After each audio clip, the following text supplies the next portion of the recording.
because Larry Butts is a total idiot, so we shall attempt to stop him from answering. My client had no idea the victim was seeing other men. Well, yeah, that's true too.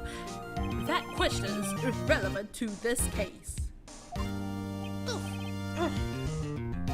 Do you think? What do you mean irrelevant?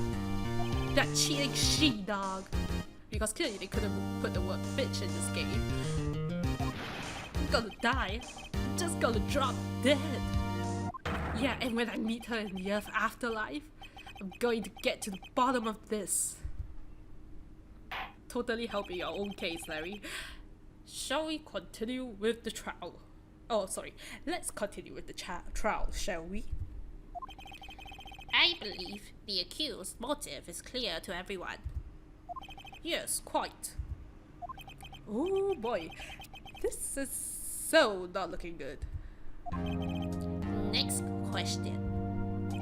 You went to the victim's apartment on the day of the murder, did you not? Go. Well, did you or did you not? Well, maybe I did, maybe I didn't. Uh-oh, he went. What do I do?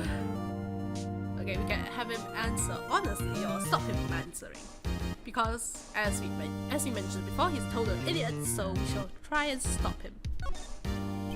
I'll send him a signal. Lie like a dog. Well, see, it's like this. I don't remember, because that's the best lie you can come up with, dude. You don't remember? Well then, we'll just have to remind you. I got a bad feeling about this, as do I with all my cases. We have a witness that can prove he did go to the victim's apartment that day. Well, that simplifies matters. Who is your witness? The man who found the victim's body just before making the gruesome discovery. He saw the defendant fleeing the scene of the crime.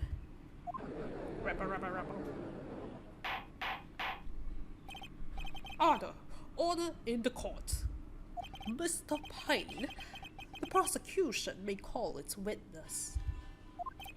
Yes, Your Honor. This is bad. On the day of the murder, my witness was selling newspapers at the victim's building. Please bring Mr. Frank Sawit to the stand. Haha, Sawit, you get it? Totally not suspiciously looking at all. Mr. Sawit, you sell Oh gosh. Mr. Sawit, you sell newspaper subscriptions, is this correct? Oh yes. Newspapers, yes. Mr. Sawit, you may proceed with your testimony. Please tell the court what you saw on the day of the murder. His testimony with this count. I was going door to door, selling subscriptions when I saw a man fleeing an apartment. I thought he was in a hurry because he left the door half open behind him. Thinking it strange, I looked inside the apartment. Then I saw her lying there, a woman, not moving, dead. I quailed in fright and found myself unable to go inside. I thought to call the police immediately. However, the phone in her apartment wasn't working. I went to a nearby park and found a public phone. I remember the time exactly. It was 1 p.m. The man who ran away was, without a doubt, the defendant sitting right over there.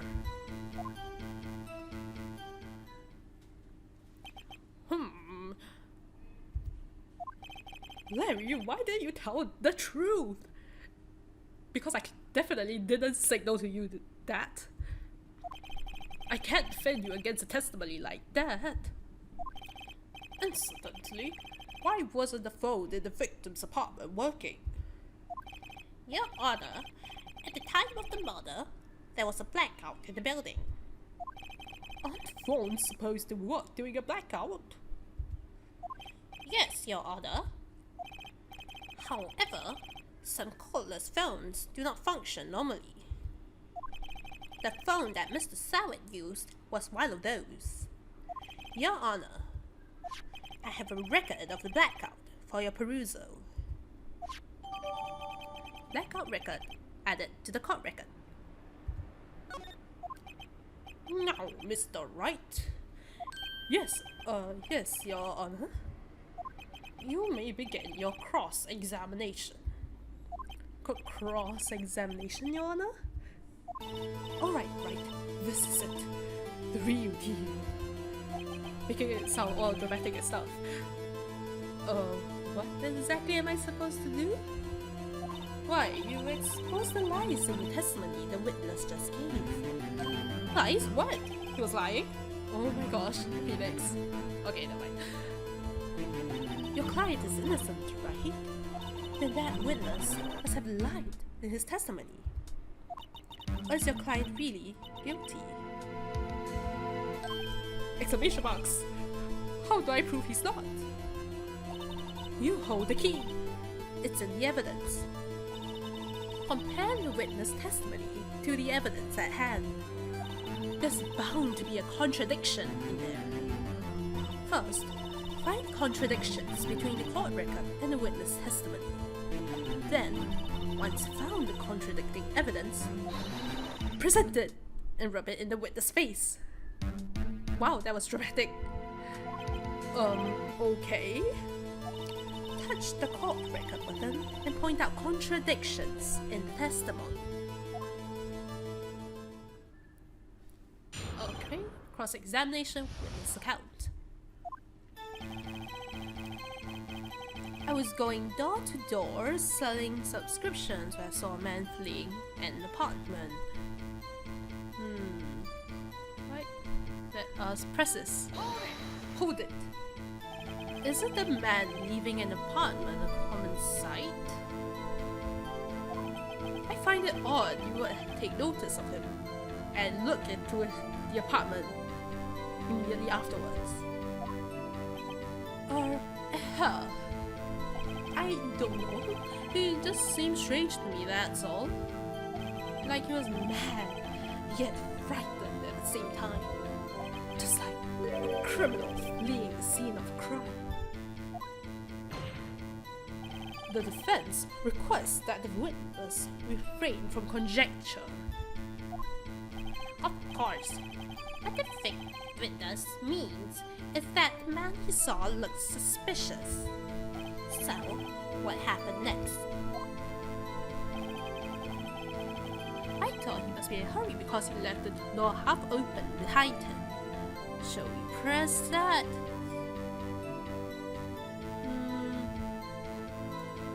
Let us press it. Yes, press. Wrong button. Half open, you say?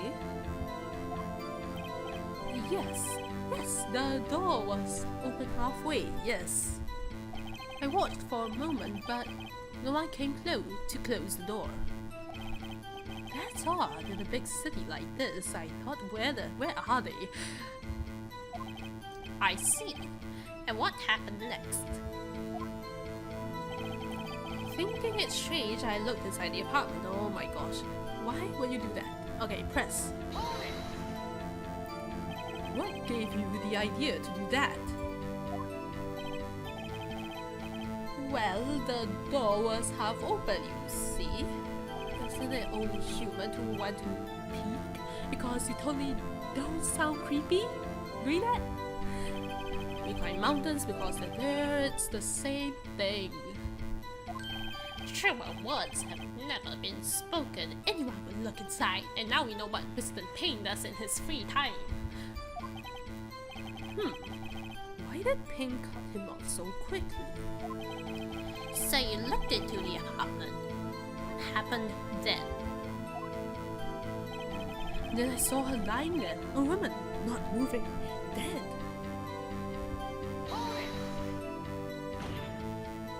Are you you sure she was dead? Let me take a sip of tea.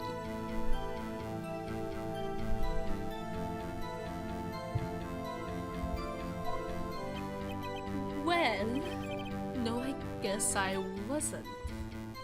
But she wasn't moving at all, and there was blood everywhere. I guess that would look fatal to anyone. Yeah, no shit, Sherlock. Well, I mean, yeah, maybe she could survive, but very well. What happened next? I quailed in fright and found myself unable to go inside. Let us press this again. Hold it. So, you didn't touch anything in the apartment? Yes, I mean, no, nothing. Okay, what happened next?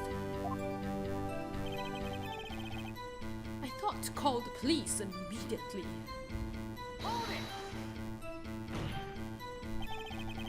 You thought to call the police? Does that mean you didn't actually call them? Please listen to the rest of the testimony, Mr. Wright, you idiot. You thought to call the police. What happened next? However, the phone in her apartment wasn't working. The phone in her apartment wasn't working? Yes, I mean, no, it wasn't. Right. But you said you didn't go into the apartment, or did you? Oh, that. I can explain that. There was a cordless phone on the shelf in the entranceway. I reached inside and tried using that to call. And that phone wasn't working, correct? What happened next? I went to a nearby park and found the public phone. Why use a public phone? Well, you see, I don't have a cell phone. And being the middle of the afternoon, there was no answer at the nearby apartments.